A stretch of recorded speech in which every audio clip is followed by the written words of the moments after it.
Happy Thirsty Thursday, everybody. Welcome to another edition here on FTN Network at FTN Network. Chris Meaney here with you, Mean Streets Live on our FTN Network YouTube page. You're listening a little bit later on iTunes and Spotify. We greatly appreciate, we're off to a great start here. We greatly appreciate the support. Like, subscribe, tell a friend, ask a question, meanstreetsftn@gmail.com in the YouTube section. A lot of people have been listening on iTunes and Spotify. We tend to have a little bit of fun here on the show.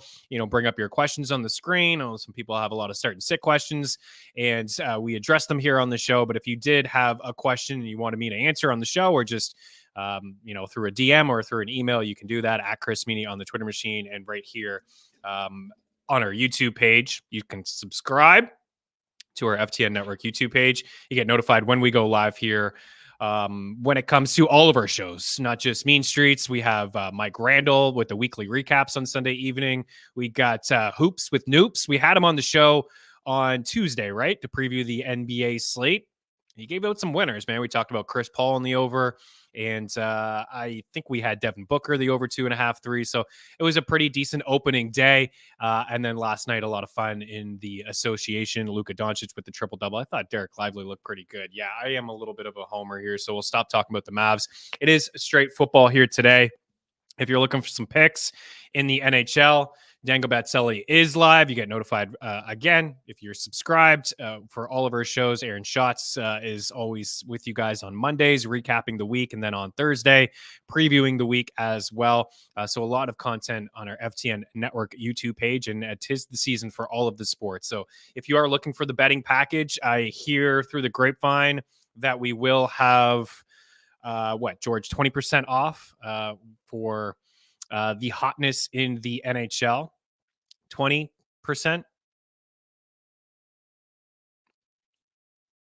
I can't do math. Type it in the chat for the people. This is just coming together. George, 25%. Wow. George is putting together the graphics. Always makes things look so pretty here on Mean Streets and Dangle Betselli, and really at FTN, all of our websites, FTN Bets, FTN Fantasy, FTNDaily.com. It's been a good couple of days in the NHL. The article on Tuesday went 13 for 13. Last night we were 4-0. So we've got roughly 34, 35 units in the NHL in the last 48 hours. Article for free over at FTNBets.com. Diving into the NHL slate, but of course, Dangle Betselli, you can dive into that if you wanted to and look for some other picks and some props.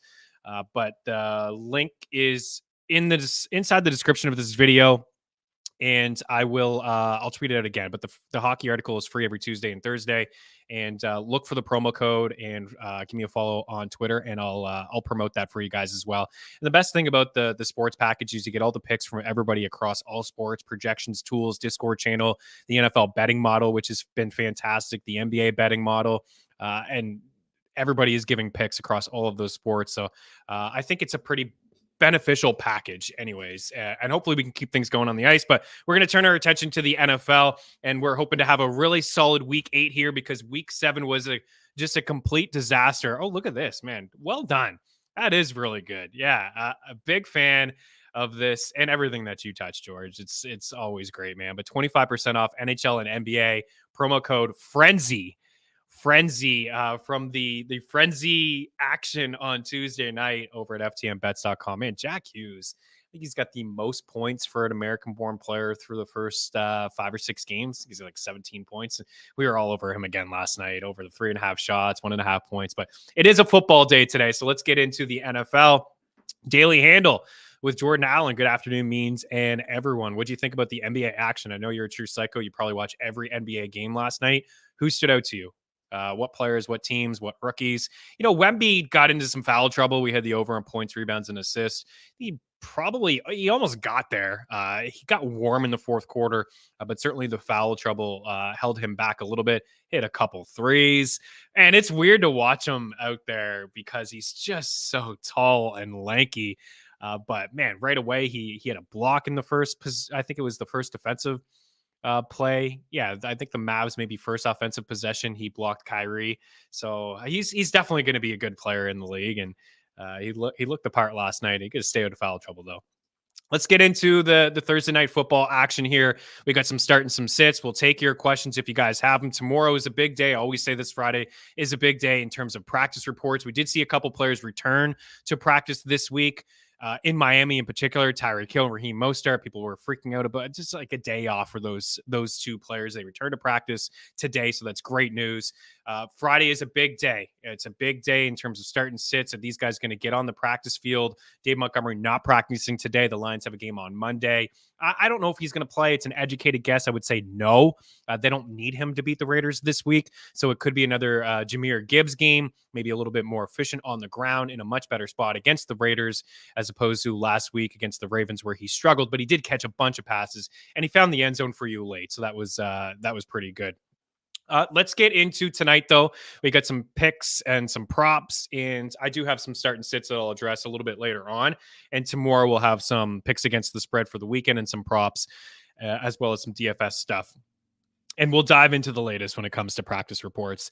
So today, it is the Buffalo Bills at home. They're big favorites here. I think they've looked pretty mediocre over the past 2 weeks, especially in the first half of games. They've started really slow in the first half of games, and especially Josh Allen with some picks. I see an 8.5 out there at Caesars.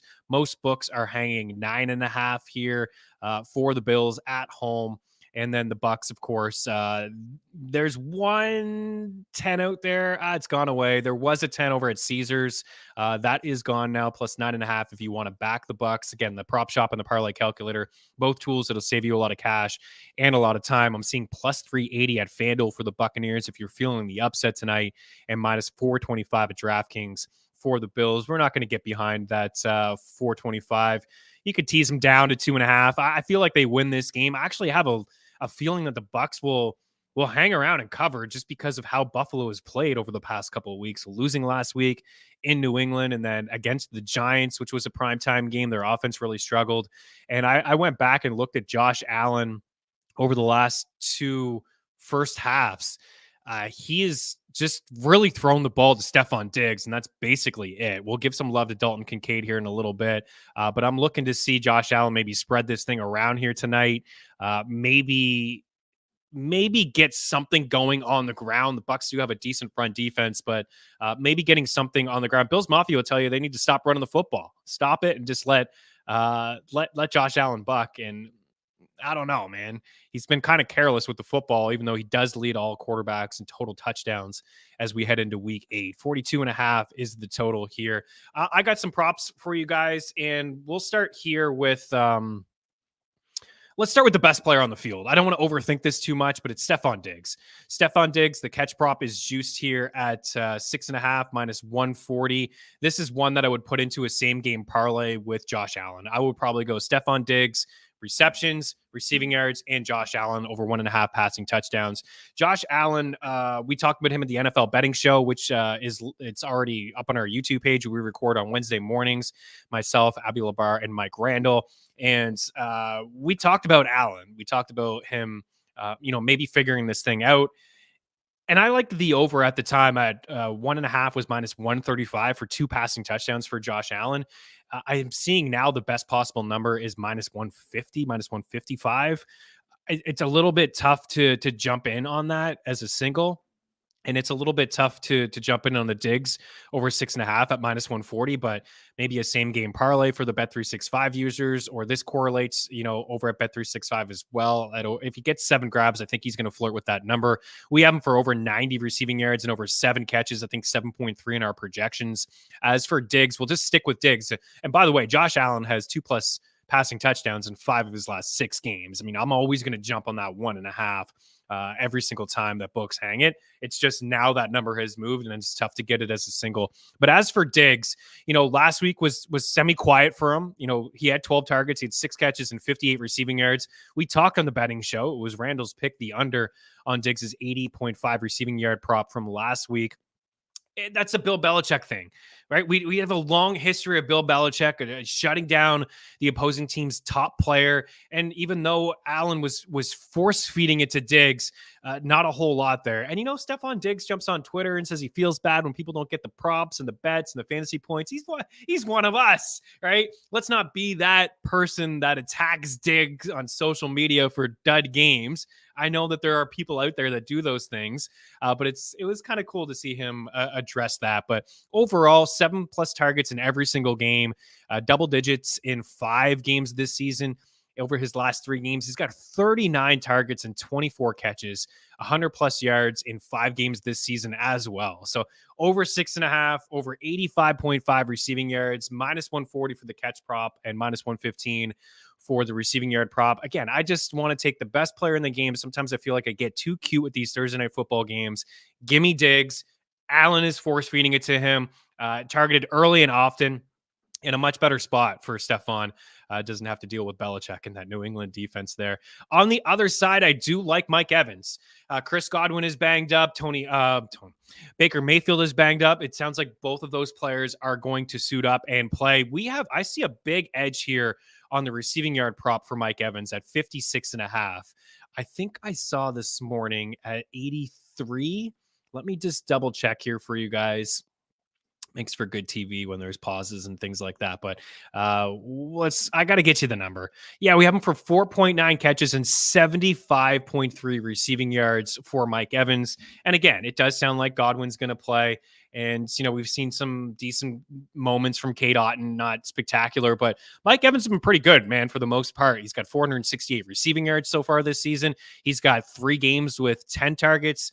He's had at least 8 targets in every single game, but 1, which came against the Saints. And we know that Lattimore kind of gets in the way of Evans. These guys kind of get in the way of each other, kicked out of games. But for the most part, the targets have been there. He's got at least 6 grabs.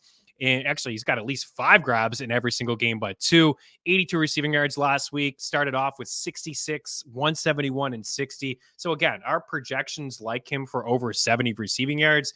And it just takes a couple plays here for Mike Evans and company. And you know what? Surprisingly, this Bills defense has just been okay. They've really struggled on the ground. I'm not going to attack Rachaad White's rushing yard prop. It's very low at 40 some odd, but I was considering going the other way. I know a lot of people like the under with Rachaad White tonight, and I know he hasn't been super efficient. I'll get to him just after this play, but the Bills are a team that has struggled defensively lately. They are allowing the second most yards per carry.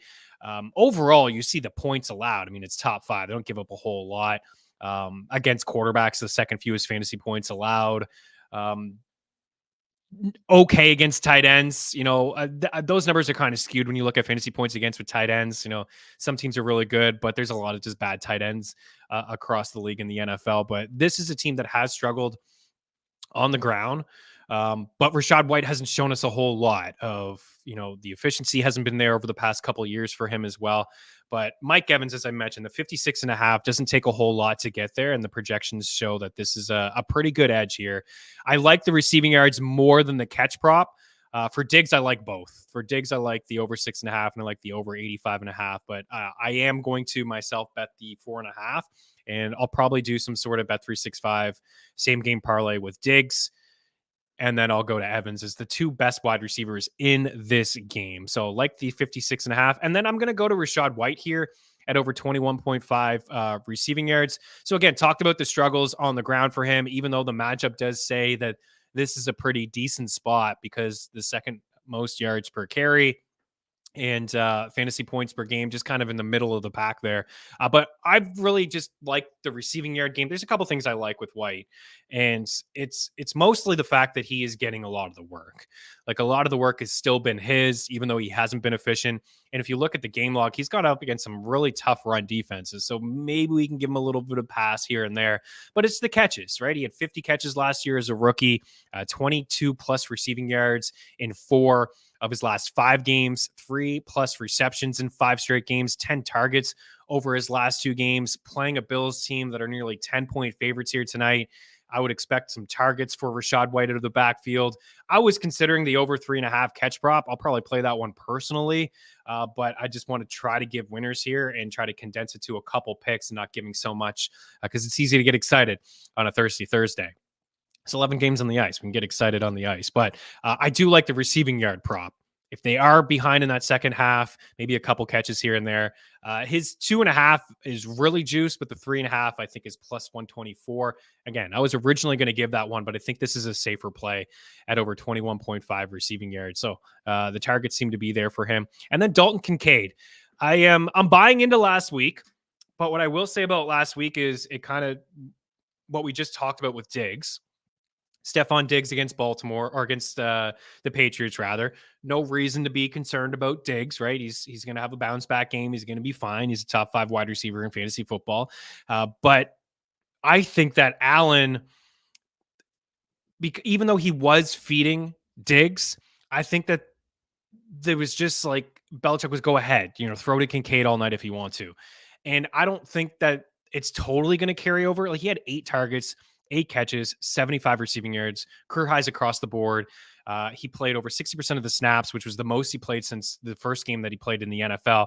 And there's just no Dawson Knox. Like no Dawson Knox here tonight on IR. So it's an opportunity for Kincaid. The 3.5 catches are juice. It's like minus 190. So Vegas is thinking, when I see something like that, Vegas is expecting Kincaid to get 4 grabs. I think don't take this the wrong way, but he does remind me of Travis Kelce. He does remind me of Travis Kelce as a guy who is almost like a wide receiver in the slot, fine soft coverages. Attention going to be on Diggs and other guys, taking away the deep ball from Gabe Davis. I don't know how much success they're going to have running the football with James Cook, but I think that Kincaid can find the soft areas. And with the 35.5, we actually only have him projected for right around this number. But I see some books out there that have like 40.5. Like, for example, this is from PointsBet, minus 125. Bet Rivers is hanging 42.5 at minus 117. So you have to drink a little bit of the juice. But I like the fact that we're just getting, we want 36 as opposed to 43 receiving yards. So I see a bit of an edge there, or a gap and a difference using our prop shop. And I just think, like, even if he just gets 3 catches, he could explosive with the ball in his hands. Like, he could get to this number. So just to recap here, we got Stephon Diggs over 6.5 at minus 140. We have the over 85.5 receiving yards. We have Mike Evans at over 56.5 receiving yards. I like that more than the 4.5, but I'm diving into the 4.5. As I mentioned, 8 targets in every single game but 1. And then Rachaad White here at over 21.5 receiving yards. And then I'm in on Dalton Kincaid at over 35.5 receiving yards. And I'm going to do a little bit of a sprinkle here on the anytime touchdown for Kincaid as well, plus 240. I believe that's over at FanDuel. I have the prop shop open right now. It's BetMGM at plus 240, FanDuel's at plus 220, and Unibet's at plus 150. So again, the prop shop will save you a lot of time and save you a lot of cash. I've been chasing this Latavius Murray touchdown for a couple of weeks. This is a long shot one. I'd love to give you Diggs. You want to bet Diggs, go for it. He's plus 100 on FanDuel. I think he finds a touchdown. I'm just trying to give some longer odds here. Ultimately, I should be thinking about winners, but I think Diggs scores. I think that Josh Allen tosses 2 touchdowns, and I'm hoping one of those is to Dalton Kincaid. As for Latavius Murray, he does have 2 rushing touchdowns on the season. Last week, only 4 carries for 8 yards. The week before, he had a season-high 12 for 45. He's still getting used inside the red zone. I don't expect Damian Harris. I thought I saw Damian Harris was ruled out of this football game. We can double-check here. Yeah, he's on IR. So even though Cooks has looked good, I still kind of view him as a between the 20s type of a runner. And I've noticed that they've been leaning on a little bit of Latavius and a little bit of Damian Harris, and Harris being out. Let's go with Latavius here. A red zone rushing attempt that he can convert for a touchdown at plus 235. And again, as for James Cook, he did have a touchdown last week. It was a receiving yard touchdown. He's just got the 1 rushing touchdown on the season. I actually want to look at red zone rushing attempts for you guys. I want to say that Latavius is still leading the way for Buffalo. Just give me a second here. I want to Let me see. One sec. I should have had this for you guys in my notes. Oh, they're tied. They're tied now. James Cook, Latavius Murray, and Josh Allen. They all have 12 red zone rushing attempts this season. So it's not a lock that it's going to be Latavius, but it's also not a lock that's going to be James Cook. So we could get that rushing touchdown. I mean, Josh Allen may call his own number and run that one in too. It's probably one of the three, but they're getting a rushing touchdown tonight against the Bucs. Like they're going to score one. I think Buffalo wins the game. I got a slight lean to the Bucs covering that one at +9. I'll probably stay away from it, but my own pool, I do believe I'm going to lean with Tampa Bay here because of some of the struggles I've seen from Josh Allen and company. I don't think it's a lock that they're just going to be able to turn this thing around here tonight. They played some weird primetime games too. Like they've just been really disappointing. Let me give you guys a score. I think we'll see. I was going to go 28-21. Something like that, 28-21, which is right around that number. You could sweat that one out. Bucks could maybe late cover there. What's going on here, everybody? Let's say what up. Oh man, Derek Lively looked good last night. Did he ever? Oh, let's go, man. That guy looked phenomenal. I love that he started the second half. Jason Kidd made some adjustments. It's exactly what they need. I was thrilled with the pick at the time as a Mavs guy. I was really happy to get a big body there, rim protector. But yeah, man, just super efficient, just touching a lot of categories too. I think he's a good fantasy basketball asset as well. And yeah, pretty excited about the Mavs. The defense still looks so bad to start, but the first quarter, they gave up like 50 some odd points, I think, but near it anyways. But they tightened up, I think, in the second half there, Jack. And yeah, Lively looked really good. Really, really good.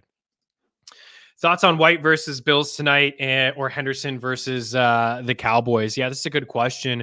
I think that I would play Henderson. It's not the best matchup, according to fantasy points against and things like that. It is a bit of a tough spot for Henderson. You see the Cowboys. They've only the fourth fewest points allowed so far overall as a squad. I know they played some brutal teams, but this isn't the best spot. 1, 2, 3, 4, 5, 6, 7th fewest fantasy points allowed to opposing running backs, the Dallas Cowboys. But man, I still think I would go with Henderson there.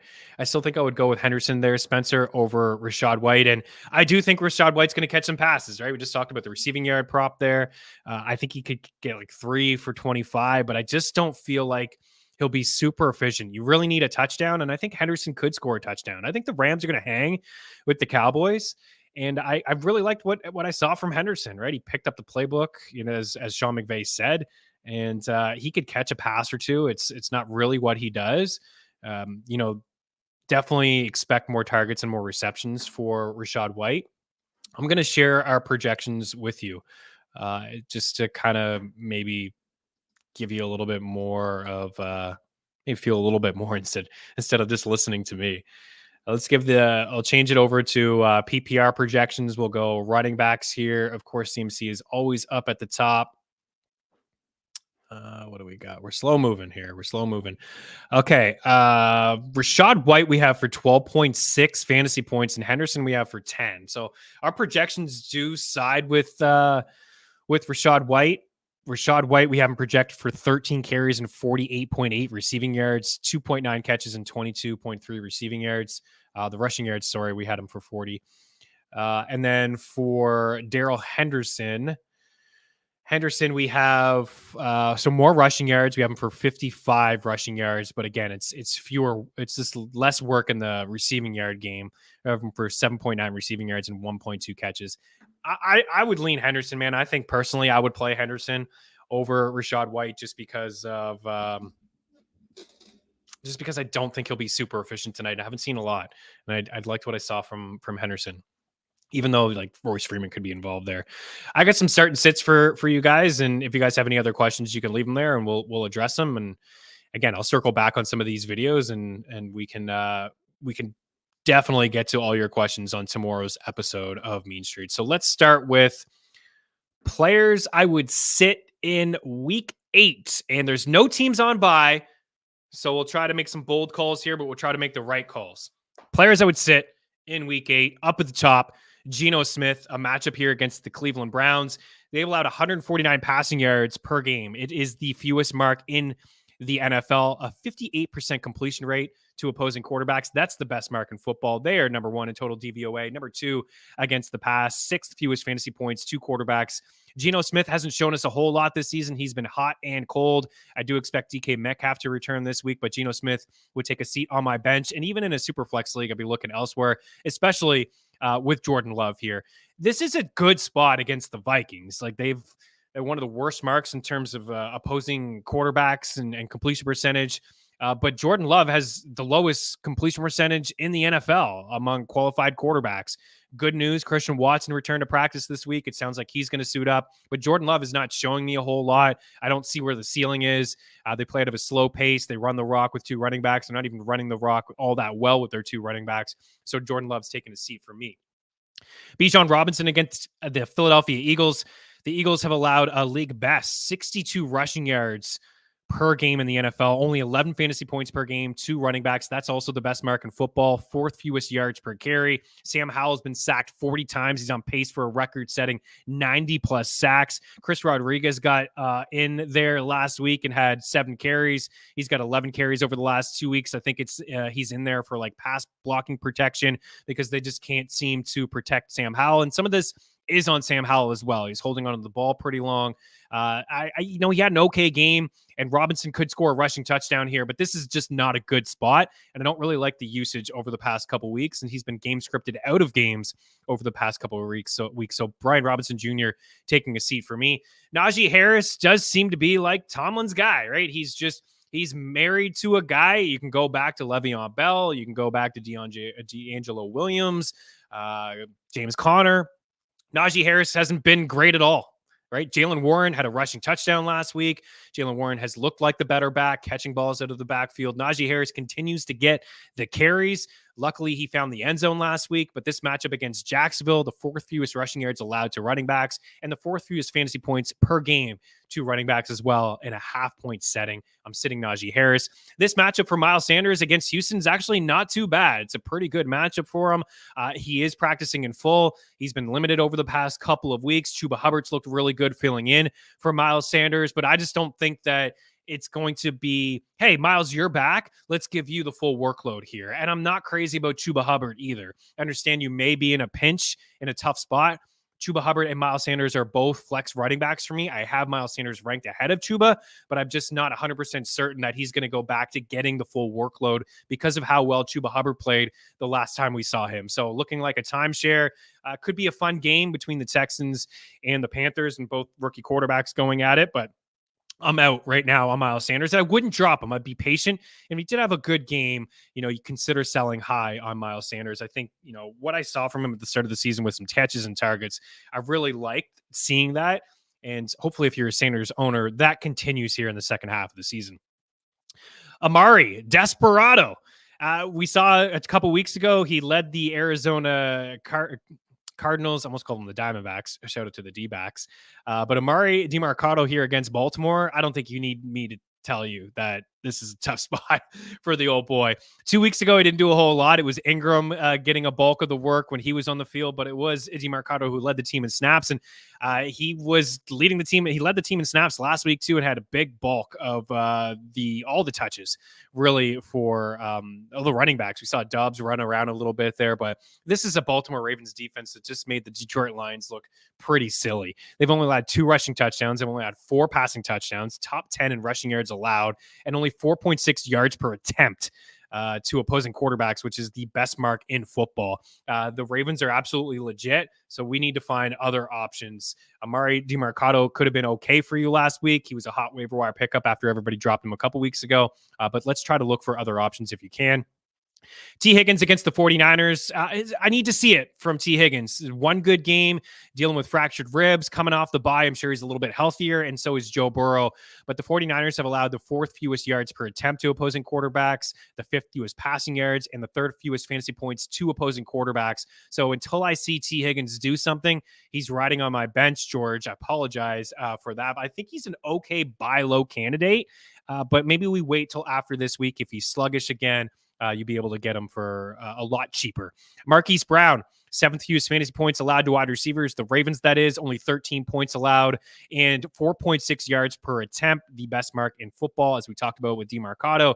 This is a tough spot for everybody in Arizona. And I know Hollywood has had some nice games here for the Cardinals, but he's taking a seat on my bench this week. As for Jerry Jeudy against Kansas City, just can't be trusted. And that's it. I just go back to it. Can't be trusted. If you're starting one Bronco wide receiver, it's Cortland Sutton. Have Mims stashed in case Jeudy gets traded. DeAndre Hopkins against the Atlanta Falcons. The Falcons have been pretty good against quarterbacks and wide receivers. They've allowed the 6th fewest fantasy points per game to wideouts, the 7th fewest passing yards to quarterbacks. Hopkins has been up and down. Will Levis is now under center. I would imagine the rookie is going to lean on the veteran wide receiver, but that doesn't make me want to start him. KJ Osborne against the Packers, 9 grabs in the last 2 games, filling in for Justin Jefferson, just under 100 yards. But it's the Jordan Addison and TJ Hawkinson show. Plus, the Packers have allowed the 9th fewest fantasy points to wide receivers and the 10th fewest fantasy points to quarterbacks. So it's not a smash spot for KJ Osborne. I would play Jordan Addison. Tyler Lockett against the Cleveland Browns, and I can go all the way back up to Geno Smith, allowing the fewest passing yards, the lowest completion percentage against, right? 58% opposing quarterbacks against Cleveland, man. That defense is absolutely legit. And Tyler Lockett was pretty quiet last week with no DK Metcalf. And Jackson Smith-Njigba had his best game, but I'd be hesitant to start any Seattle wide receiver. And Geno Smith, we know, is a sit. David Njoku, 5th fewest fantasy points allowed, Seattle, that is, to David Njoku. And then Tyler Higbee against the Dallas Cowboys. It is a decent matchup here, but only 5 catches on 9 targets over the last 3 weeks. Matthew Stafford is throwing to two players. It's Cooper Kupp and it's Puka Nacua. So we can't get behind Tyler Higbee. These are some players I would start this week in week 8. Jared Goff. Tough week for him last week against the Ravens. We just talked about how stout that defense is, but now he's back home in a dome and against the Las Vegas Raiders, who are a bloody mess. The 8th highest completion percentage to opposing quarterbacks, 17 plus points in 3 home games for Jared Goff, and he has 7 passing touchdowns over that span as well. Goff and the Lions roll this week. CJ Stroud, this should be a fun one. Stroud against Bryce Young, 7th in yards allowed per attempt. That's Carolina. 9 passing touchdowns for Stroud, just the 1 interception. Sounds like he's going to get Tank Dell back in the lineup. Make sure he's not hanging around your waiver wire. And Nico Collins is a start for me as well. Nico Collins, man, 4 games, at least 80 receiving yards. He's got 3 touchdowns. He's hit the century mark a couple times as well. We love this spot against Carolina. And another Texan on this board where people may be a little hesitant to start, but Dameon Pierce against Carolina. The Panthers have allowed the 2nd most rushing yards and fantasy points to running backs, the 5th most yards per carry as well, and 12 rushing touchdowns, which is the most in football. The last time we saw the Texans play, Singletary outsnapped Dameon Pierce. It was a lot of Pierce to start the season. He was getting a bulk of the carries. He was catching passes out of the backfield. I'm willing to say that that was an outlier game. Singletary should be rostered. We may be viewing him as a flex play moving forward, but I think we'll see Dameon Pierce get more of the snaps. It could be 50-50. It could be 60-40, but I think he's going to at least get more of the carries out of the backfield and red zone rushing attempts. I don't view Singletary as a goal line back. Buffalo didn't last year, and I don't think Houston does as well. I think Pierce is that guy should they get inside the red zone, and I think that they're going to score some points. I like the Texans to roll against Carolina this week. Breece Hall, not breaking any news here. Training wheels came off a couple weeks ago, and he's looked fantastic. The Giants, they can't stop a nosebleed. The 8th most fantasy points allowed to running backs, the 3rd most yards per carry, and the 6th most rushing yards as well. Isaiah Pacheco against the Broncos. And we know the Broncos can't stop anybody. And Pacheco's our guy. He continues to get targets out of the backfield. Pacheco is a top 12 running back for me this week, as is Breece Hall. These guys are both top 12 backs. I love the usage. And 4 touches for Jerick McKinnon last week for Kansas City. This is Pacheco's backfield. He continues to trend up, and you've got to love the spot against the Broncos, because the Broncos, across the board, they've allowed 167 rushing yards per game. It's the most in football, not even close. Carolina at 2nd. And Denver has allowed the highest opposing completion percentage to quarterbacks, 34 fantasy points per game to running backs. That's the highest mark in football, and 5.5 yards per carry, the Broncos. Pacheco should be able to run all over them. Terry McLaurin against Philadelphia, the 2nd most fantasy points allowed to wide receivers. The Eagles, that is, 10 targets, 8 grabs, and 86 receiving yards in a game against the Birds earlier earlier this season, 9+ targets in 3 of his last 4 games. Drake London against the Titans. Man, I've been pretty surprised with Drake London. We talked about about selling high, a couple weeks ago, but hey, if you didn't get any bites, you just continue to ride this guy out. Week 1 was a big donut, but ever since then, he's been a wide receiver too. He's got 6+ receptions in 3 straight games, 125 yards 2 weeks ago, 7+ targets in 4 straight games. That is very telling to me. 7+ targets is huge for an offense that likes to run the football. And up against the Titans, who are checking out, they're trading players left, right, and center. They're going to their rookie quarterback here. Their secondary has allowed the 3rd highest completion percentage to opposing quarterbacks and the 8th most fantasy points to wide receivers and the 5th most yards per attempt. So it was a good spot here for Drake London, and maybe Kyle Pitts can find the end zone as well. And we'll see. Does Bijan Robinson start? Bijan Robinson's actually in a really tough spot, but I would play him this week because the ceiling is too high. Apparently, he was just sick. He only had 1 touch. I just thought it was weird that touch came at the end of the game and he was in there pass blocking if he was not feeling 100%. I don't know. I think Arthur Smith owes us something, but all he cares about is trashing the fantasy football world. So Arthur Smith, why don't you just give the ball to Bijan Robinson a little bit more, dude?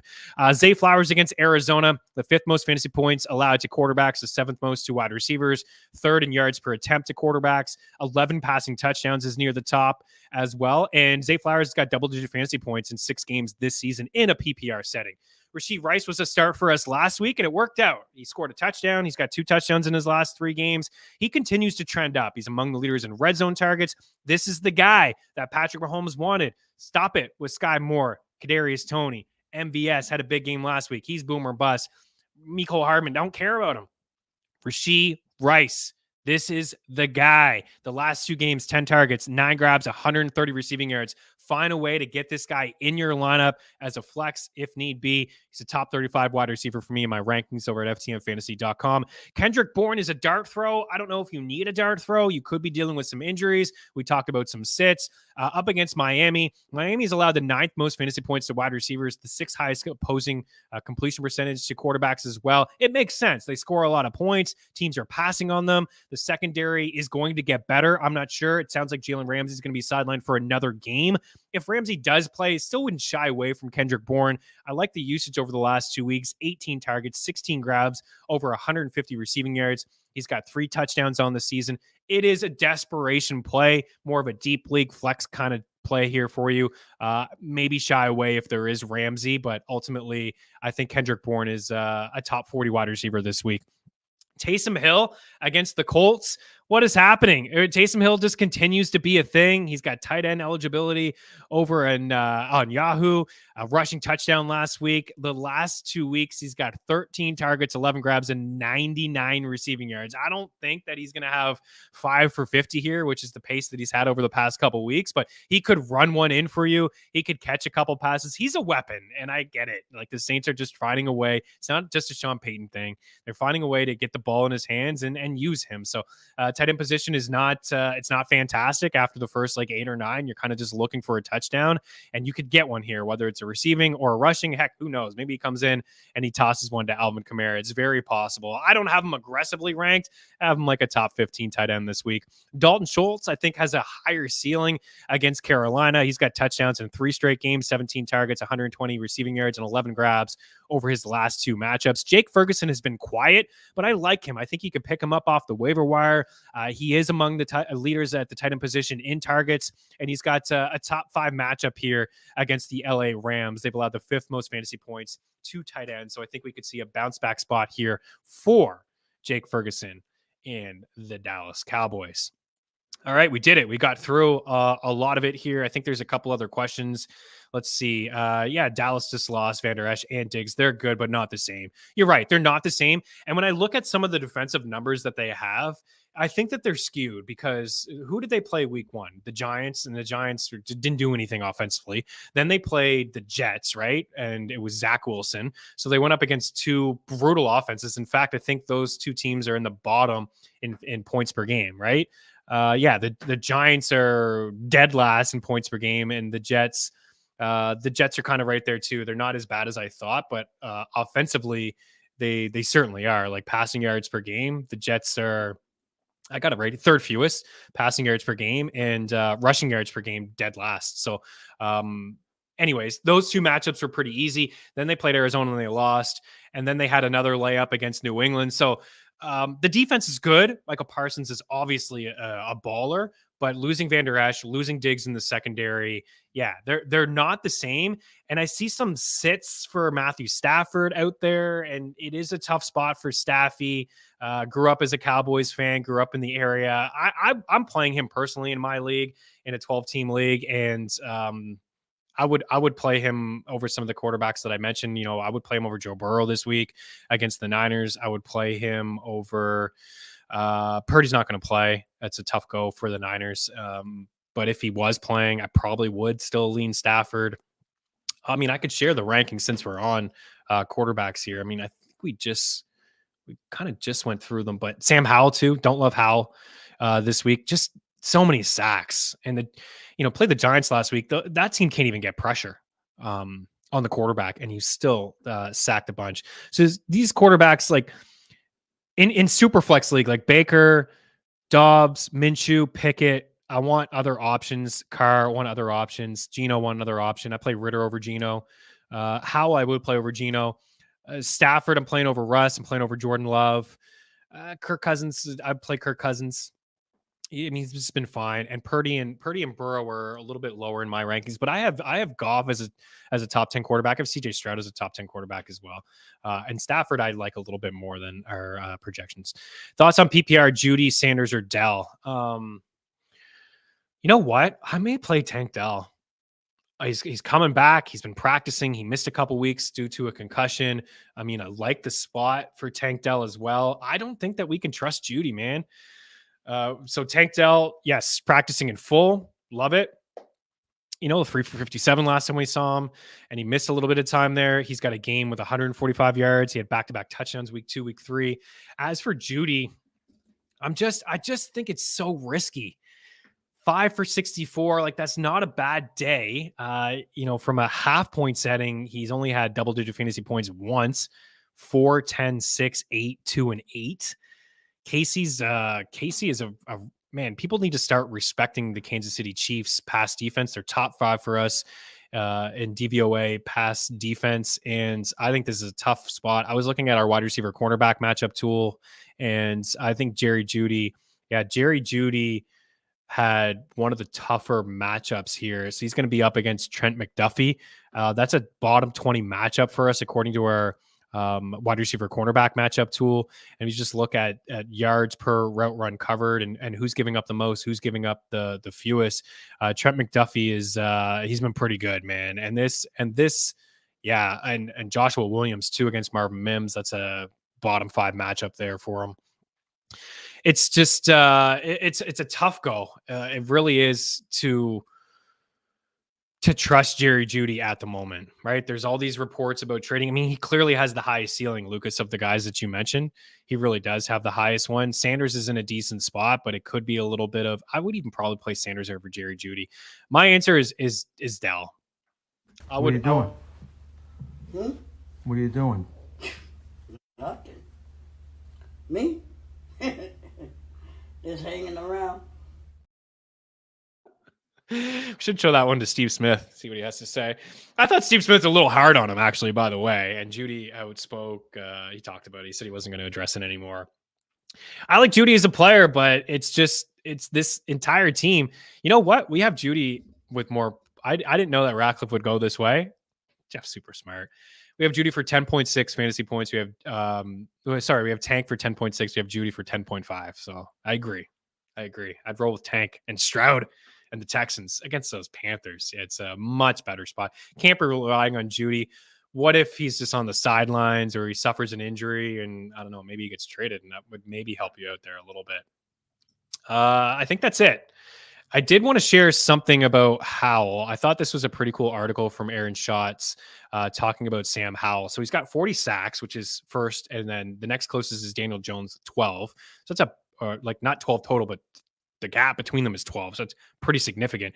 And I mean, Jones hasn't even played the past couple weeks, but we know how much like he was getting sacked.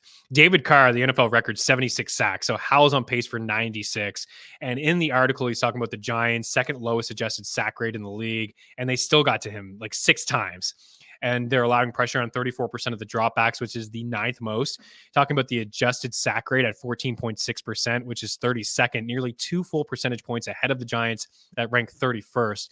The second highest mark since Carr in 2002, that season where he was sacked 76 times at 15.1%. And as for Howell, this was a really cool nugget I got from Shots in the article as well. He said pressures become sacks at 39.5% of the time for Howell. The league averages 23%.